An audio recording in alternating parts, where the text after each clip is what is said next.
Hello students, आज हम बहुत ही इंपॉर्टेंट टॉपिक डिस्कस करने वाले हैं। सबसे पहले है ब्रोगनेट मूवमेंट। जब कोलाइडल सॉल्यूशन को पावरफुल अल्ट्रा माइक्रोस्कोप में ऑब्जर्व किया गया, then it is observe that the colloidal particles shows zigzag motion. जो कोलाइडल पार्टिकल्स हैं, जो डिस्पर्स्ड फेज है, वो जिगजैग मोशन शो करती है। ठीक है, it was first observed by Robert brown, जो कि एक ब्रिटिश बॉटनिस्ट थे। रॉबर्ट ब्राउन ने 1827 में ब्रोगनेट मूवमेंट को ऑब्जर्व किया और उन्हीं के नाम पे इस मूवमेंट को ब्रोगनेट मूवमेंट का नाम दिया गया। ठीक है, तो रॉबर्ट ब्राउन ने ये ऑब्जर्व किया कि जो पोलन ग्रेन्स हैं वो एक जिगजैग मोशन शो कर रहे हैं and they are not settle down in the solution. Liquid में जो पोलन ग्रेन्स है वो सेटल डाउन नहीं हो रहे हैं, वो एक जिगजैग मोशन शो कर रहे हैं। अब जिगजैग मोशन जो हो रही है, इसका काउज क्या है? The cause of zigzag motion was given by C Wiener, जो जर्मनी के साइंटिस्ट थे। 1863 में इन्होंने इसका काउज दिया। इसका काउज बहुत सिंपल है। जो डिस्पर्स्ड फेज के पार्टिकल हैं वो कंटिन्यूसली डिस्पर्शन मीडियम के पार्टिकल के साथ कोलिजन करते रहेंगे। जब डिस्पर्शन मीडियम के पार्टिकल डिस्पर्स्ड फेज के पार्टिकल के साथ कोलाइड करेंगे तो वो एक पर्टिकुलर डायरेक्शन में मूव कर जाएंगे। जब कोई दूसरा डिस्पर्शन मीडियम का पार्टिकल उसके ऊपर कोलिजन करेगा तो उसकी डायरेक्शन चेंज हो जाएगी और एक कंटिन्यूस जिगजैग मोशन बनती रहेगी डिस्पर्स्ड फेज के पार्टिकल की। जैसे ये डिस्पर्स्ड फेज का पार्टिकल है, इसके ऊपर इस डायरेक्शन से कोलिजन हुआ तो ये यहाँ से यहाँ पे मूव कर गया। जब डिस्पर्शन मीडियम इस डायरेक्शन से कोलाइड किया तो ये वाला डिस्पर्स्ड फेज इधर पहुँच गया, यहाँ से कोलिजन हुआ तो यहाँ पे आ गया। अल्टीमेटली ये एक जिगजैग मोशन शो कर रहा है और जो जिगजैग मोशन होगा डिस्पर्स्ड फेज का वो उसके साइज के ऊपर डिपेंड करेगा। साइज अगर ज़्यादा है तो जिगजैग मोशन कम होगा और जो सस्पेंशन है वो ब्रोगनेट मूवमेंट शो नहीं करता क्योंकि उसमें पार्टिकल साइज बहुत ही ज़्यादा होता है। तो बहुत ही इंपॉर्टेंट टॉपिक है ये ब्रोगनेट मूवमेंट। इसके बाद हम इससे भी ज़्यादा इंपॉर्टेंट टॉपिक को डिस्कस करेंगे जो है टिंडल इफेक्ट। टिंडल इफेक्ट क्या है? जब हमने क्या किया, ट्रू सॉल्यूशन और कोलाइडल सॉल्यूशन को एक डार्क रूम में रखा और लाइट के सोर्स से लाइट को पास करवाया ट्रू सॉल्यूशन और कोलाइडल सॉल्यूशन में से। एक डार्क रूम में रखा और लाइट को यहाँ से पास करवाया। तो जब ये जो लाइट यहाँ से पास हो रही है, इस लाइट को जब राइट एंगल से ऑब्जर्व किया तो ये पाया गया कि कोलाइडल सॉल्यूशन में जो लाइट का जो पाथ है वो इल्यूमिनेट हो रहा है, वो विजिबल हो रहा है, वो दिख रहा है लाइट का पाथ। लेकिन ट्रू सॉल्यूशन में जो लाइट का पाथ है, ये वाला एरिया ये नहीं दिख रहा है। ठीक है, ये जो सबसे पहले ऑब्जर्व किया, किसने ऑब्जर्व किया? फैराडे, जो ब्रिटिश साइंटिस्ट थे फैराडे, उन्होंने सबसे पहले इस फिनोमेना को ऑब्जर्व किया। लेकिन in detail it was studied by John टिंडल, जो आयरलैंड के साइंटिस्ट थे, इसलिए इसको टिंडल इफेक्ट कहा गया। अब टिंडल इफेक्ट क्या है? When light beam is passed through colloidal solution placed in a dark room, then the path of light become visible when observed in a right angle of incident light। इसका कारण क्या है कि जो path है light का वो क्यों विजिबल हो रहा है? This is due to scattering of light by colloidal particles. Colloidal particles हैं वो लाइट को स्कैटर कर रहे हैं, फैला रहे हैं, हर डायरेक्शन में फैला रहे हैं, जिसकी वजह से उस लाइट का पाथ विजिबल हो रहा है। So the cause of Tyndall effect is scattering of light by colloidal particles. ठीक है, तो हम सिंपली एक लाइन में बोल सकते हैं, the scattering of light by colloidal particles due to which the path of light become visible in colloidal solution. This phenomena is known as Tyndall effect. बहुत ही इंपॉर्टेंट है। टिंडल इफेक्ट के लिए दो इंपॉर्टेंट ऑब्जर्वेशंस हैं या दो important conditions हैं टिंडल इफेक्ट के लिए। पहली कंडीशन है कि जो डिस्पर्स्ड फेज है, जो कोलाइडल पार्टिकल्स हैं, उनका साइज, जो लाइट यहाँ से इंसिडेंट हो रही है, इस लाइट की वेवलेंथ से कम होना चाहिए। The size of a colloidal particle should be smaller than the wavelength of this incident light. पहली कंडीशन। दूसरी कंडीशन है कि जो डिस्पर्स्ड फेज और डिस्पर्सन मीडियम है कोलाइडल सॉल्यूशन के अंदर, दो फेजेज होती हैं, डिस्पर्स्ड फेज, डिस्पर्सन मीडियम, हमने ऑलरेडी डिस्कस किया हुआ है। तो डिस्पर्स्ड फेज और डिस्पर्सन मीडियम का जो रिफ्रैक्टिव इंडेक्स है, इसके बीच में, उनके बीच में डिफरेंस ज़्यादा होना चाहिए। There should be large difference in the magnitude of refractive index of dispersed phase and dispersion medium. ये दो कंडीशंस हैं टिंडल इफेक्ट के लिए। अब टिंडल इफेक्ट की इम्पोर्टेंस क्या है, कहाँ पे इसका यूज़ हो रहा है? इसकी सबसे इम्पोर्टेंस है इसकी कि जो टिंडल इफेक्ट का जो फिनोमेना है, इसको यूज़ करते हुए अल्ट्रा माइक्रोस्कोप डिज़ाइन किया गया। Ultra microscope is designed on the basis of Tyndall effect and ultra microscope is designed by Zsigmondy, जो ऑस्ट्रिया के साइंटिस्ट थे, एंड सीडेंटॉफ, जो जर्मनी के साइंटिस्ट थे। इन दोनों ने अल्ट्रा माइक्रोस्कोप को डिज़ाइन किया। कौन से दो साइंटिस्ट? जिगमोंडे एंड सीडेंटॉफ।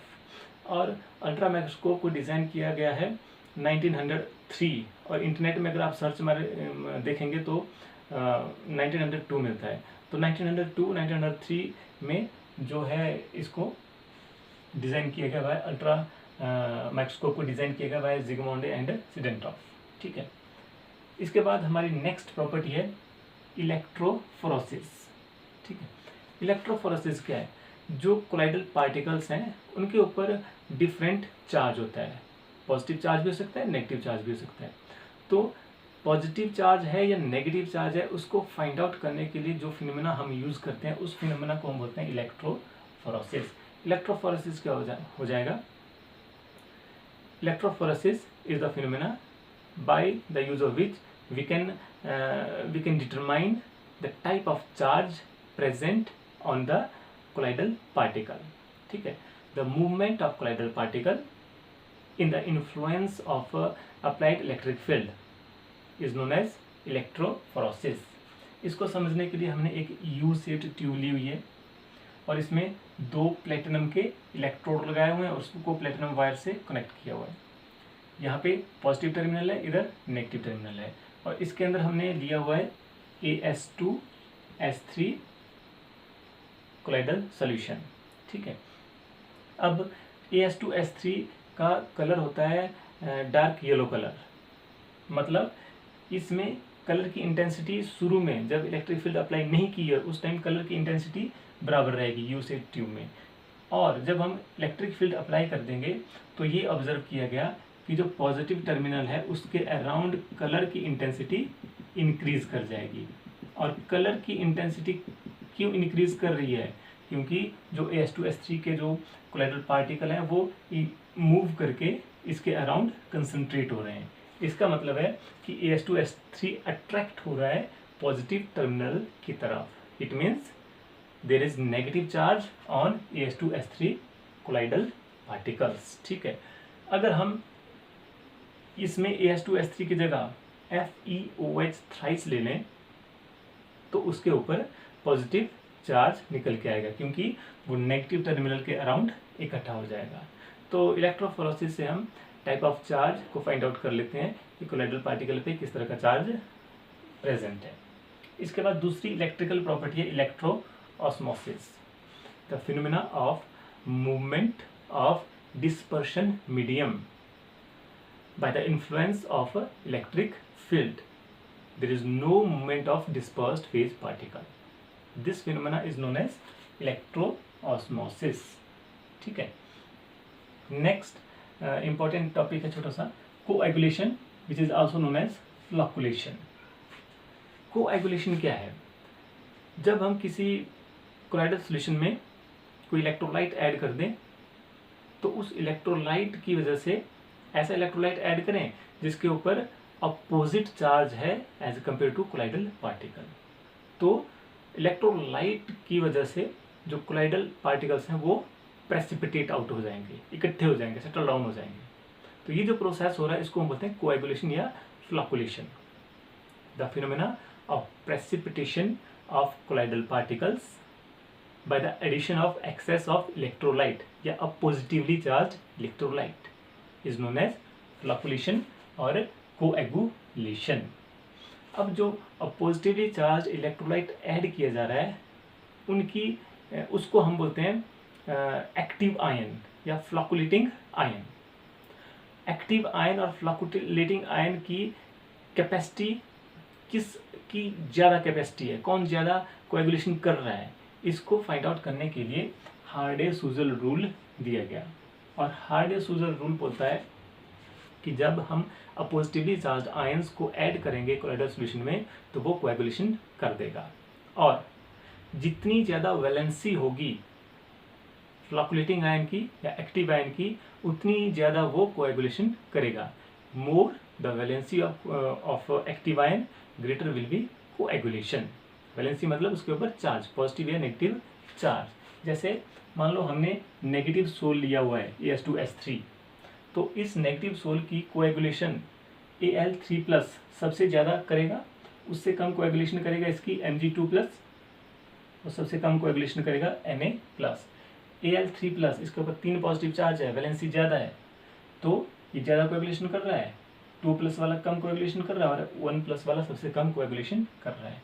इसी तरह से अगर हमने FeOH थ्राइस लिया हुआ है जो एक पॉजिटिव सोल है, तो इसकी कोएगुलेशन सबसे ज़्यादा कौन करेगा? PO3 PO4 3 negative. इससे कम कोएगुलेशन करेगा SO4 2 नेगेटिव और सबसे कम करेगा Cl1 negative.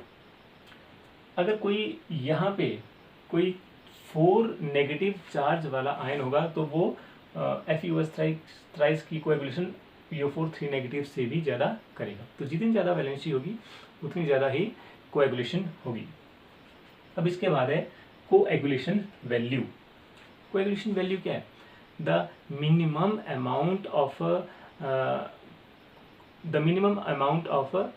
this one electrolyte, the minimum amount of electrolyte in milligram which cause coagulation of 1 liter of colloidal solution is known as coagulation value।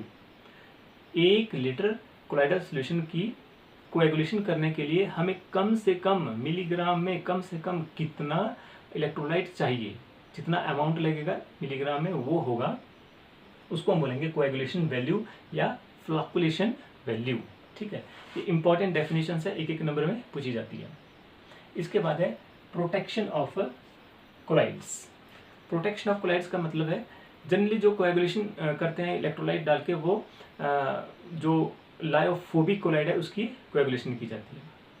तो lyophobic collide को coagulation से protect करने के लिए कि जो हम लायोफिलिक कोलाइड ऐड करेंगे, तो इस प्रोसेस को हम बोलेंगे protection.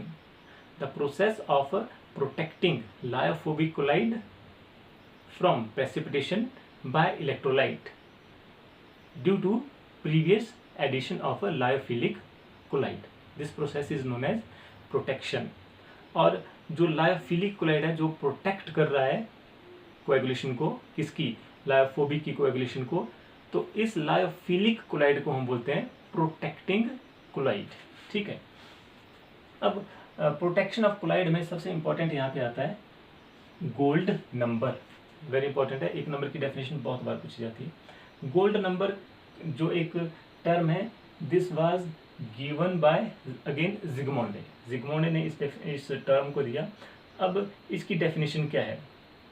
Gold number is defined as the minimum amount of protective collide in milligram which protect या which prevent coagulation of 10 ml of gold sol from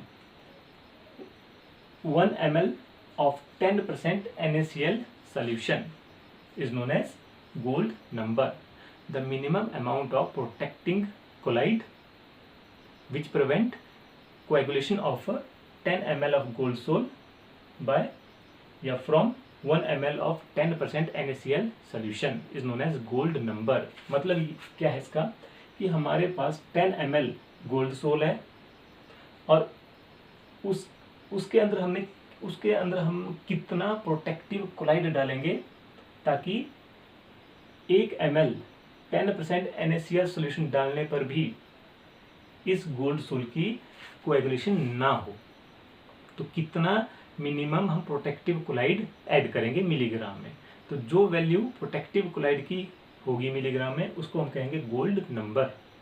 ठीक है, ये बहुत ही इंपॉर्टेंट टॉपिक्स हैं और एक एक नंबर की डेफिनेशन और hardest rule, gold number, protecting colloid, Tyndall effect, electrophoresis, electroosmosis and Brownian movement सभी एग्जाम में बारी बारी से पूछे जाते हैं। बहुत इंपॉर्टेंट है, अच्छे से समझना है। ठीक है, थैंक यू।